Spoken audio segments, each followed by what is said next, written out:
Filipinos all the way in South America's largest country have commemorated the 125th Philippine independence in a back-to-back celebration. This report from Jam Adolfo. In line with the 125th celebration of the Philippine Independence Day, two of the Filipino communities in Sao Paulo have conducted an event for the Filipinos here in Brazil.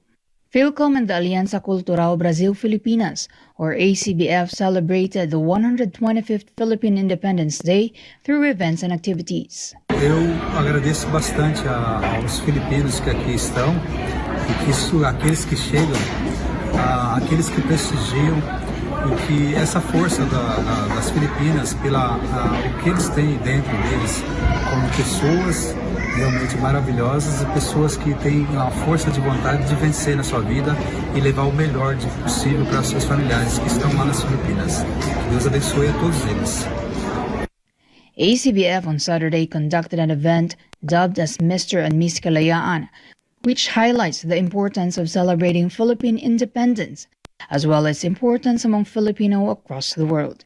The contest was joined by the Filipino descendants and witnessed by the visitors coming from the different parts of the state. Meanwhile, the newly assigned Philippine ambassador to Brazil, Ambassador Joseph Gerard B. Angeles, also attended the event, giving award to the winners. I am very happy. It really warms my heart to travel to far and distant places because of my assignments and to find that the Filipino community, wherever they are in the world, are so united, are so happy, and are so entrenched and so connected to the Filipino culture that even though wherever they are, far away from home, they continue to celebrate our traditions, especially our tradition of celebrating our Independence Day, the 125th anniversary this year. So I congratulate and I give my best wishes to the Filipino community of Sao Paulo. The ambassador also extended his thanks to Pastor Apollo C. Kibuloy for his unending support to the Filipinos worldwide. Pastor Kibuloy, thank you very much for having your church here. They are a very important contribution to the lives of the Filipinos here in Sao Paulo, to the lives of the Filipinos in Brazil. So thank you very much for having your flock here to help the Filipino community thrive in our country, in our host country. Maraming salamat po, Pastor Kibuloy. And thank you of course to SMNI. Thank you very much for this coverage. Thank you very much for always being present to the functions of the Filipino community. Because of SMNI, our happenings here, our lives here are being made known to our kababayans in the Philippines, and it is because of SMNI and similar networks that we are able to do this. Maraming salamat po, SMNI. Meanwhile, Philcom Sao Paulo conducted an event on June 18th with the theme Kalayaan, Kinabukasan at Kasaysayan, featuring Filipino food and sports and many more. People were also given a chance to showcase their skills and talents during the event. Ang tema ng araw na ito, ang araw ng pagkasarinlan, ay kalayaan, kinabukasan at kasaysayan, na kung saan lahat dito nagtipon-tipon ang mga Pilipino para gunitain ang araw na iyon.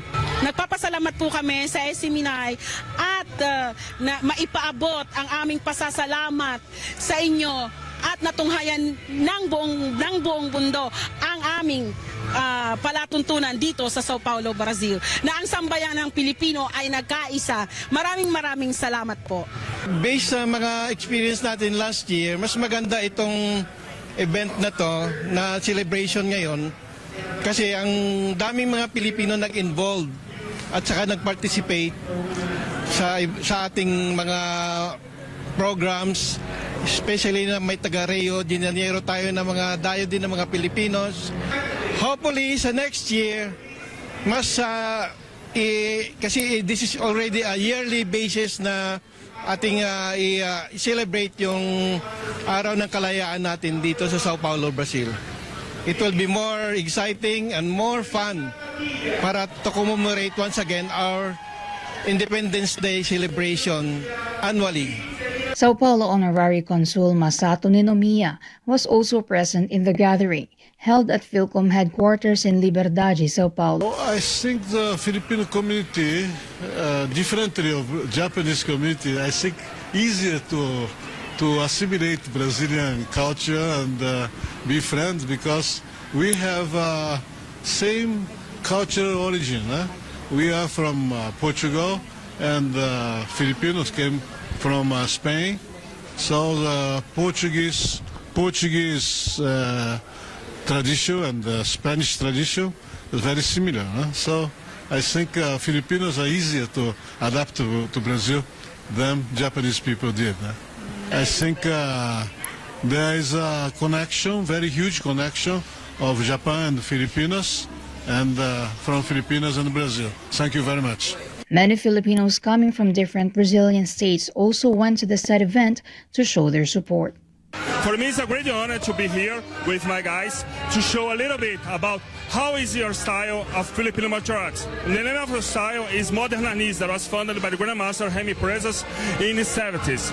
So for us, it's very important to be here together with the Filipino community in Sao Paulo, not only to show our system, to show our way, our classics, but also to have this opportunity to share knowledge, to share culture, to know more about the Filipino culture that is the borderland of our martial arts.